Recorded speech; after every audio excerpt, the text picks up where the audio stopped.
Pria Cina ini dijual ke penambang batu bara di luar negeri. Pria yang bersamanya sangat lemah jadi batuk berdarah. Ketika para prajurit hendak memenggal kepalanya, Suni bergegas menyelamatkannya.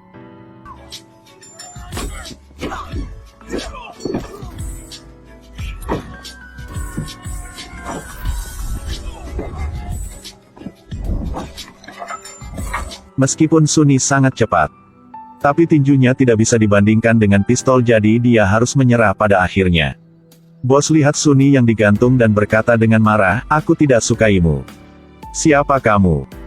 Tidak ada yang akan keluar dari sini tapi masih hidup saja." Suni akhirnya harus terima hidup di sini. Saya dirantai dengan satu teman lain.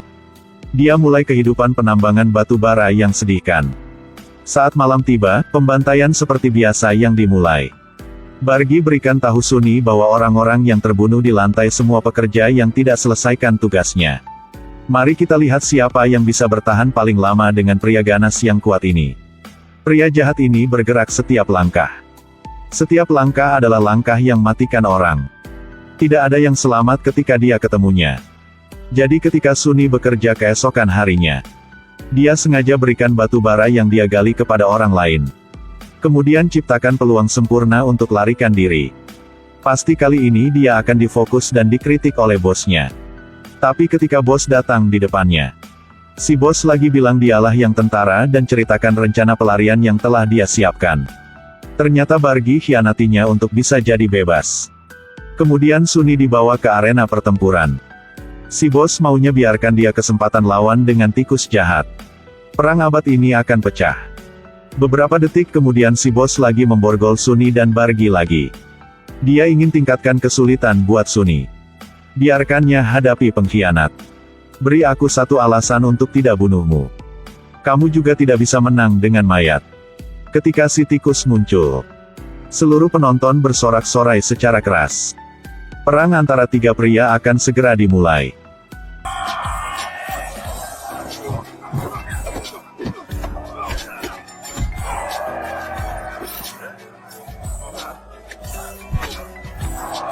Keduanya bekerja sama untuk kalahkan si tikus.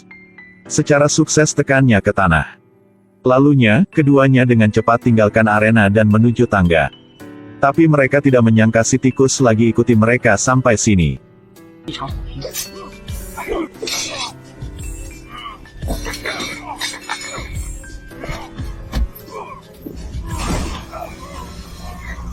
Dalam keadaan darurat, baling-balingnya tersangkut oleh bilahnya. Pasukan bos segera tiba. Saat ini, Bargi dan Suni harus lebih cepat. Tapi tak disangka, si tikus itu masih coba tangkap kaki Suni. Saat ini, tidak tahan lagi dengan tekanan baling-baling, itu runtuh. Lalunya mereka ketiga bergegas keluar. Suni berbalik dan menendang si tikus ke baling-baling, merobeknya berkeping-keping. Mereka berdua akhirnya bisa melarikan diri. Baru saja, Bargi tangkap tikus. Detik berikutnya dia ubahnya jadi pesta barbecue yang lezat. Dua orang berlari dari tambang batu bara ke jembatan. Di sini mereka bertemu dengan seorang samurai dengan pedang panjang seperti ejar orang jahat. Suni belum memiliki kesempatan jelaskan, pisau itu lagi terbang seperti angin ke arahnya. Ternyata targetnya bukan mereka. Dia bilang dari sejak Suni larikan diri dari tambang batu bara, siapapun yang tangkapnya akan dihargai dengan sejumlah besar uang. Lalunya ke kelompok pembunuh kelilingi jembatan.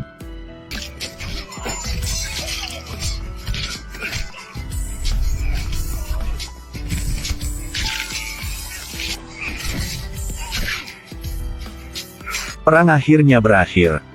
Si samurai lepaskan bajunya dan menyeka darah di pedangnya. Saat ini, Suni terkejut saat lihat dia memiliki 999 tanda bata di tubuhnya. Sepertinya dia juga seorang militari. Tapi jauh lebih kuat darinya. Kemudian si samurai itu antar mereka ke rumahnya. Dia meminta Suni untuk berduel dengannya. Karena dia merasa Suni adalah lawan yang sangat tangguh. Dia ingin memiliki tatonya yang ke-1000. Ini adalah kehormatan seorang pejuang. Keduanya mengangkat pedang dan mulai duel abad ini.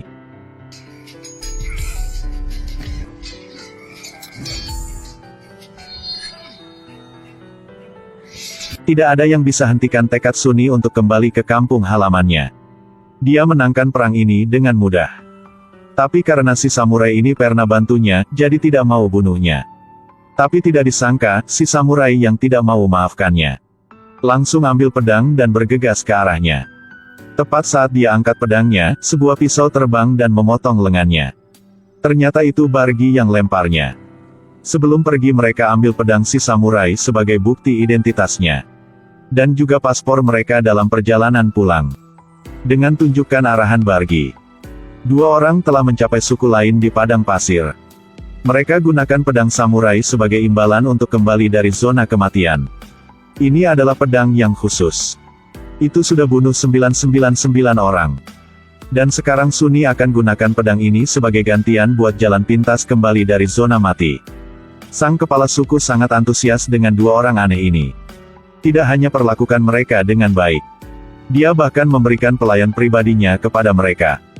Bargi segera goda pelayan itu. Tapi Sunny yang sangat sopan. Dia langsung tolak wanita yang cantik itu. Keduanya bahkan bicara satu sama lain. Mereka bicara tentang putrinya. Dia yang sangat nyesal. Dia tidak ingin putrinya jadi sepertinya dan lakukan hal-hal begini ketika masih muda. Dia minta Sunny bantunya membunuh si kepala suku. Begitu saja mereka baru bisa keluar dari tempat yang sedihkan ini. Tapi Sunny hanya ingin sehidup damai. Tidak ingin bunuh orang lain. Dia dengan tegas tolak permintaan wanita cantik itu. Namun keesokan hari, ketika Sunny dan Bargi tinggalkan suku itu, sang patriark menarik wanita itu dan putrinya ke depan mereka untuk ucapkan selamat tinggal. Ternyata percakapan Sunny dengan wanita itu kemarin dipantau olehnya. Jadi dia bersiap untuk selesaikan pengkhianat ini. Dan putrinya akan miliknya. Mendengar ini, Sunny sangat marah. Dia tidak bisa tinggalkan ibu dan anaknya sendirian dan pergi. Tapi detik berikutnya, sang patriark langsung menikam ibu dengan pisau dan peringatkan Sunny. Kamu mungkin seorang militari tetapi kami yang lebih banyak dan memiliki senjata. Tapi Sunny tidak pedulinya. Dia lihat sekelilingnya lalu tunjukkan sikap bertarung.